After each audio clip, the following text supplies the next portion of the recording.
A Satoshi-era whale has woken, Kwon is battling the SEC, DeFi's Godfather is making a bank, and so much more crazy crypto news to cover over the last week. So welcome back again. I'm Theo, a content creator for the AltCryptoTalk team. Nothing in this video is financial advice, purely my own opinion and based on my own research. Do not invest in anything you can't afford to lose. And I would like to say a massive thank you to everyone who's subscribed and shows support on our channel. You guys are absolutely amazing, and just like I promised, I am hosting a giveaway as we have just hit the unbelievable milestone of 3,333 subscribers. I'm going to be putting up a total of $99 and $33 will be going out to 3 different community legends. To qualify, follow these 5 simple steps. 1. Make sure you subscribed on YouTube.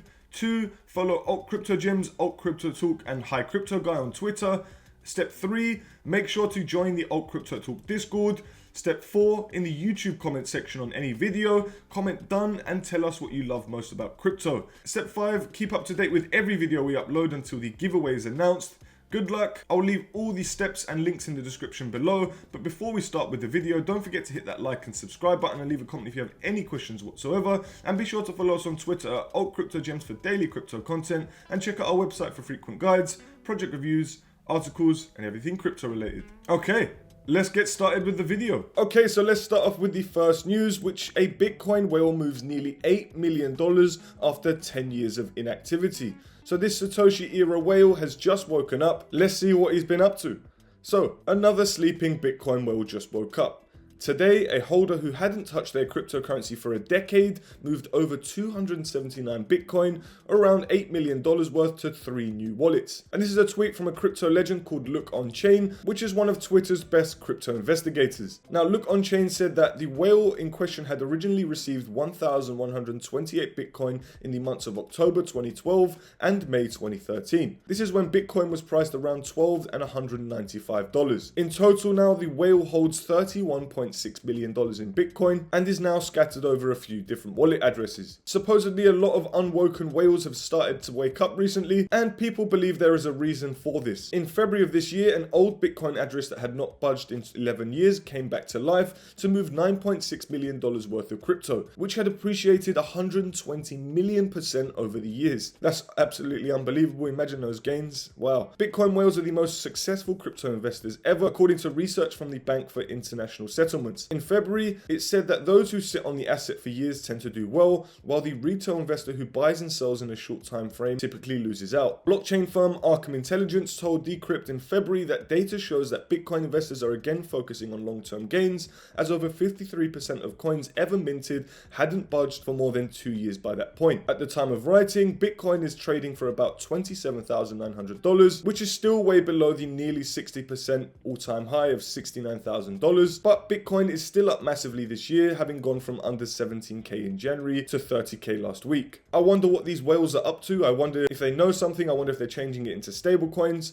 The good news is, if we go over to this tweet from Look On Chain, which as we can see here, we can see this tweet and we can also follow the wallet address. So if you wanted to take a look at this wallet address, you can see what he is up to. Following whales is a great way to see what is happening next with the market. We just never know who's behind the wallet address. For all we know, it could be Satoshi himself. Okay. So let's move on to the next article. And then we have Kwon, which is rejecting the fraud allegations. On April 21st, a few days ago, Kwon's lawyers asked the judge to dismiss the SEC lawsuit, claiming the regulator's acquisitions were unfound, according to a Bloomberg report. While requesting to dismiss the lawsuit, the lawyers asserted that US law prohibits regulators from using federal securities law to assert jurisdiction over the digital assets in this case. In addition, the lawyers claimed the SEC failed to prove that Kwon had defrauded US investors in connection with the $40 billion collapse of Terra UST and Luna currency. According to the lawyers, the UST stablecoin is a currency, not a security. The legal proceedings began following Kwon's arrested at the Podgorica airport in Montenegro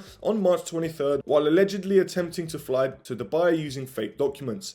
After his arrest, both South Korean and American authorities requested the entrepreneur's extradition. In the case when we receive several extradition requests, I would like to say that determining to which state they will be extradited is based on several factors like the severity of the committed criminal offense, the location and time when the criminal offense has been committed, the order in which we have received the request for extradition, and several other factors. So, essentially, While prosecutors saw Kwon's arrest as an opportunity to pin down Shin, the court denied the request, citing the unconfirmed nature of the allegations and the unlikeliness of Shin being a flight risk or destroying evidence. Well, it is possible for him to leave the country and never return again. He's probably got millions or even billions of dollars just hiding away. So if he was to run away, he could probably just disappear forever and never be caught. But then again, everyone gets caught eventually. But guys, I don't know what you think about Do Kwon. I don't know if you trust him and believe him, but just maybe the space is better without him. We seem to be doing just fine. Let's move on to the next article. Now, this is one of the most exciting things I've ever heard.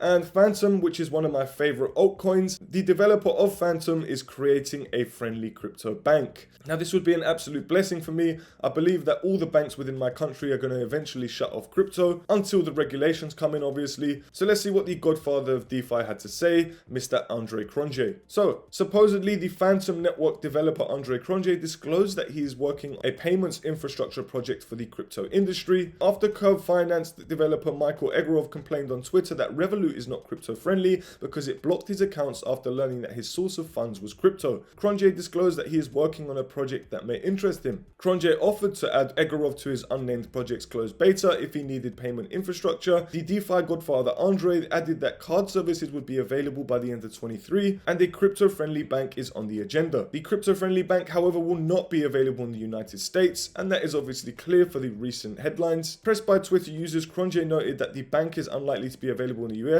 Legally we can, but given the US's stance, we probably won't accept US citizens. I'd assume that will change over time, but for the time being, I think it's best just to get the ball rolling. He also added that the bank would have a standard banking license. This means compliance measures like Know Your Customer, which is KYC, and anti-money laundering protocols would be integrated into its services. This would be necessary if the bank wants to be a long-time player. With the SEC after everyone and all the regulators, it is best to play it safe. Several people have been showing interest in part of the closed beta, highlighting the demand for banking services within the crypto industry. Like I said, this is my #1 priority right now. Who knows if Revolut in the UK will just shut down? You just don't ever know. Meanwhile, Cronje told Being Crypto that the project is not yet available for public. Justin Sun is also working on Crypto Bank. Cronje is not the only one working on establishing a crypto-friendly bank. The Tron network founder Justin Sun has also offered to support anyone building a reliable bank that can cater to the needs of the crypto industry. Sun made his intentions known after several crypto-friendly banks collapsed in March. According to Sun, he is open to collaborating with anyone to build banking infrastructure that bridges the gap between crypto and traditional finance. That bridge is also Alliance Block next era, guys. Just saying, just saying. As we all know, the crypto industry is always facing bank problems. So guys, to me, this is a great idea. Cronje, I'm right behind you, and same with Justin Sun. I'll be fully backing this project and I'll be opening up my bank account. So guys, get this open as fast as possible. I'm really excited. Let's move on to the next article, which kind of ties into the previous article, which EU lawmakers approve world's first comprehensive framework for crypto regulation. So I'm going to make this one short and sweet. And basically, lawmakers in the EU have approved the world's first comprehensive package of rules aimed at regulating the crypto industry. Supposedly, the European Parliament voted 517 in favor and 38 against to pass the Markets in Crypto Act, or also known as the MICA, which I'm sure we'll be hearing a lot more of. The legislation, which seeks to reduce risk for consumers buying crypto assets, will mean providers can become liable if they lose investors' crypto assets. So in a way, this is great because if there's any scams, then obviously will be covered because the law will deem it necessary. The rules will impose a number of requirements on crypto platforms, token issuers and traders around transparency, disclosure, authorization and supervision of transactions, the EU Parliament said in a statement on Thursday. Platforms will be required to inform consumers about the risks associated with their operations, while sales of new tokens will also come under regulation. Stablecoins like Tether and USDC will still be required to maintain ample reserves to meet redemption requests in the event of mass withdrawals. Stablecoins that become too large also face being limited to 200 million euros in transactions per day. Wow. That is crazy. I guess it makes sense, just so they don't crash the stablecoins. The European Securities and Markets Authority, or ESMA, will be given powers to step in and ban or restrict crypto platforms if they are seen to not properly protect investors or threaten market integrity or financial stability. So apparently US crypto companies have been looking abroad for expansion in response to tough regulatory moves in their home turf, which would be obvious. The SEC issued Coinbase with a World's Notice, which is often one of the final steps before the regulator regulator formally issues charges. And on Thursday, the Coinbase CEO Brian Armstrong told CNBC at a fintech event the company is prepared for a years-long legal battle with the SEC. He said separately in a talk on stage that the US has the potential to be an important market in the crypto industry, but right now is not delivering regulatory clarity. If this goes on, he said, then Coinbase would consider options of investing more abroad, including relocating from the US to elsewhere. And it would make sense for them to move to the EU if they are going to be introducing regulations before the US. Now, the US, I don't know what you're doing. If you want to become the hub of the world, then obviously you've got to keep up to date with the new financial industry,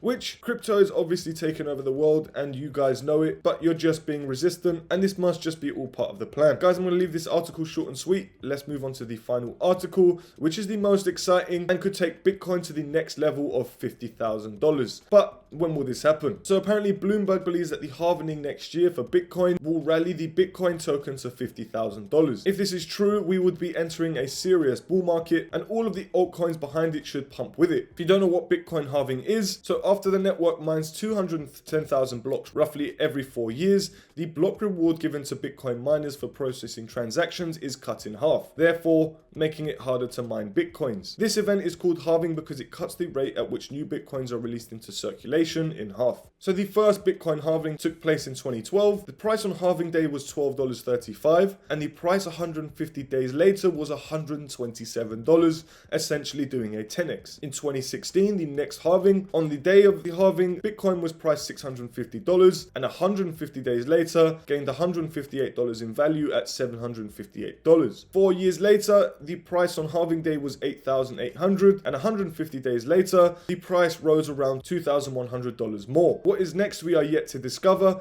The next halving is in 2024, and it will take place on May 1st, and then who knows what's going to happen in 2028. But for now, all we know is that this could do potential wonders for Bitcoin, could surge the price of every single cryptocurrency in the market. Obviously depends on the crypto itself. However, it could lead us to a major bull run, and that seems to be 1 year away, so you have 1 year to start dollar cost averaging into your favorite altcoins if the rest of the year is going to be bearish. I don't know what you guys think, if you guys think it's going to be a bullish or bearish year. However, I personally think we're going to be down in the bear trend for the next few months. And you know what? May next year sounds like a great time to have a bull market. It will give me enough time to start dollar cost averaging into my favorite altcoins. Looking at the total market cap, we're at a market cap of $1.16 trillion. We have dipped down a little bit, and we did scoop under $1 trillion not too long ago. And I reckon by May next year, when the Bitcoin halving takes place, I reckon we'll find our way above $2 trillion once again, and potentially hit over $3 to $4 trillion. Guys, that's pretty much it for this video. I hope you enjoyed it and found it useful. If you did, please hit that like and subscribe button, and don't forget to join the giveaway. And we currently have a promotion running on Bybit, the best centralized exchange platform for buying, trading and earning. Bybit is home to all your favorite cryptocurrencies, and you can claim up to $4,380 just by signing up using the link in the description below. It's simple. If you need help finding the right crypto gems, then follow us on Twitter at AltCryptoGems, and head over to our website to get your hands on detailed project reviews, crypto guides and more. Thank you very much for watching, and we hope you found this video helpful and informative. Until next time, DGens.